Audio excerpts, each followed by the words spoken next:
Welcome to NFL Nexus. You know, in the playoffs, everything changes. One single play can define a season, a career, a team's destiny, and today we are breaking down a story that is so wild it feels like it came straight out of a movie. We've got a star quarterback playing the game of his life, a devastating injury in the final seconds of a huge win, and a completely bonkers rumor involving a Hall of Famer that had the whole league talking. This is the story of a playoff victory that felt more like a loss. And it really makes you ask, what does it actually take to win it all? Okay, let's just dive right into it. This isn't your typical game recap. No, this is about how one moment, one single, awful moment can send shockwaves through an entire organization. We're talking about the Denver Broncos, a team that scratched and clawed their way to the doorstep of the Super Bowl, only to see their biggest dreams get thrown into complete and utter chaos. We're going to look at the unbelievable performance that got them there, the brutal twist of fate that threatens to tear it all down, and the bizarre rumor that followed. It's the perfect storm of playoff drama, and we're going to unpack every single piece of it. All right, Section 1 of Victory's Heavy Price. Now, to really get this, you have to feel the pressure cooker they were in. We're talking about the AFC Championship game. This isn't just Week 12. This is the last stop before the Super Bowl. For the Denver Broncos, their whole season, all the blood, sweat, and tears, it all comes down to this one game. Millions of people are watching, and everything is on the line. And who's standing on the other side? Oh, just the New England Patriots, a 16-3 juggernaut. This is a heavyweight title fight. The winner goes to the big dance, the loser goes home. And right in the middle of it all is the Broncos quarterback, Bo Nix. And he's not just playing well, he is absolutely out of his mind. He's making incredible throws, standing tough against a ferocious pass rush. He's basically putting the entire team on his back and showing the world he's that guy.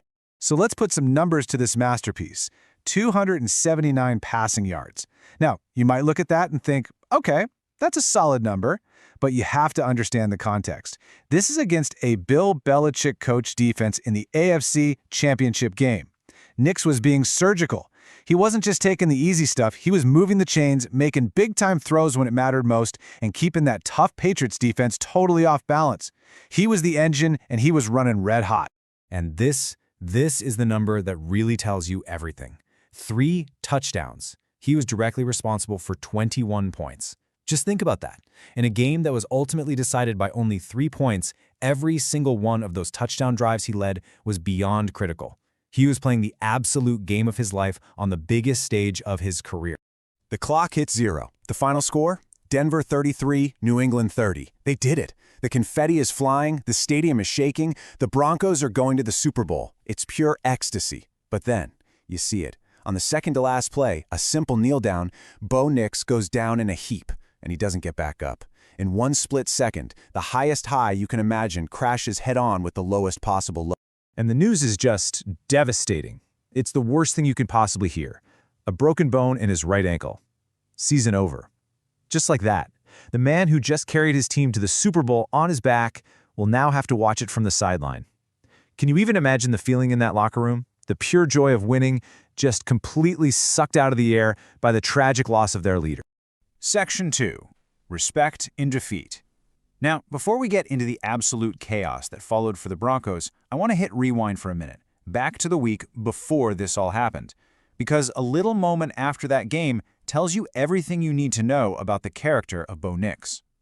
So, to be super clear, this scene right here is from the week before after a tough, hard-fought victory against the Buffalo Bills.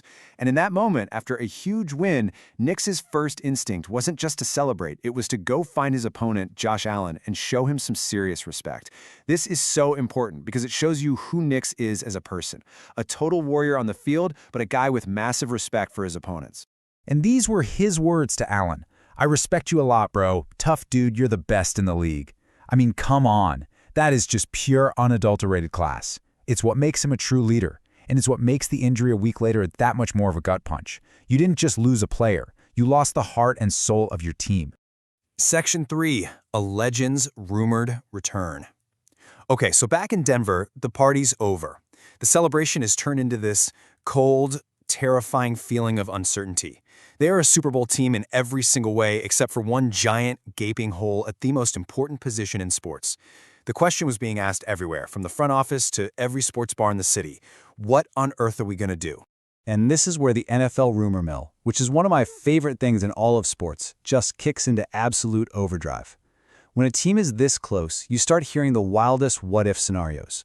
Could they sign somebody, make a trade, or could they do the unthinkable? Could they actually convince a retired legend to put the cleats back on for one last ride? And the name that just exploded everywhere was Big Ben. Ben Roethlisberger, the legendary Steelers quarterback. Now, this was all just fan speculation, right? But it got so loud and so persistent that the rumor actually reached the man himself. And on his podcast, Big Ben had to finally address the whispers that he was going to come save Denver's season. And hey, when you look at his resume, you can't blame Broncos fans for dreaming a little bit. I mean, look at this. This isn't just some guy. This is a first-ballot, lock-it-in Hall of Famer. He's got 2 Super Bowl rings, so he knows what it takes to win on this stage, 6 Pro Bowls, an 18-year career with one team. If you were going to create the perfect emergency quarterback in a lab, their resume would look exactly like this. Section 4, the punchline and the problem. But let's all take a deep breath and be realistic for a second. That resume is incredible, but reality is a whole different beast. Roethlisberger was 43 years old. He'd been out of the league for 4 years. You can't just hop off the couch, learn an NFL playbook in a week, and go play in the Super Bowl.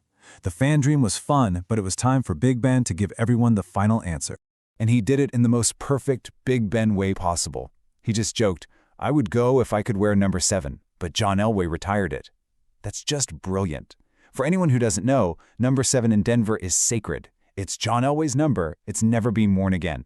So this was just a funny, clever, and respectful way for Ben to say, "Hey, I'm flattered, but I'm retired. No thanks." So the rumor officially died. Everyone had a good chuckle. But then the laughter fades, and that huge, terrifying reality comes crashing right back down. The legendary hero isn't coming to save the day. The fantasy's over, and the Broncos still have a Super Bowl to get ready for without their starting quarterback. Section 5, Denver's next man up. And this brings us to one of the oldest sayings in football, right? Next man up. You hear it in every locker room because, let's face it, injuries are a brutal part of this game. When one guy goes down, the train keeps moving. Someone else has to step into that spot. So with Bo Nix on the shelf and Big Ben staying retired, who was Denver's next man up? Well, say hello to Jarrett Stidham. He's the team's backup quarterback. For the entire season, his job has been to prepare like a starter, study the playbook, and basically stay invisible. Well, guess what? He's not invisible anymore. Suddenly, the fate of the whole season, the hopes of the entire city of Denver, they all fall squarely on the shoulders of a guy who's been holding a clipboard all year. No pressure, kid. So the whole formula for winning has to change immediately. The plan that got them here, a high-powered offense led by Nix and a lights-out defense, that plan is in the trash. The new game plan is crystal clear. Step 1, your defense, which is already incredible, has to go play a legendary all-time great game. Step 2, you have to ask Jarrett Stidham to just manage the game. Don't be a hero, don't turn the ball over, just let your defense go win you a championship. And this is it.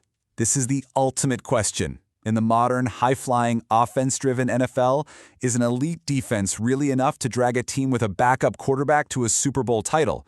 We've seen it happen in the past, sure. Think about the 2000 Ravens. But can it happen now? Can this Denver defense put the whole team on its back and carry them across the finish line? The whole world is about to find out. Man, what a story. You've got the highest of highs, the lowest of lows, and a hilarious rumor thrown in for good measure. This is exactly why we are obsessed with this sport. But now I have to hear what you think. Do you believe a team can still win a Super Bowl with a backup QB and just a dominant defense? Let me know your thoughts down in the comments. And hey, if you had fun with this breakdown, please do us a huge favor and hit that like button and subscribe to NFL Nexus for more. It helps us out a ton. And one last thing, if you're looking for a cool way to support what we do here, we actually made some awesome football coloring books. They're perfect for kids, grandkids, honestly, they're great for adults too. You can scan the QR code on the screen or just click the link in the description. Thanks so much for watching. We'll see you in the next explainer.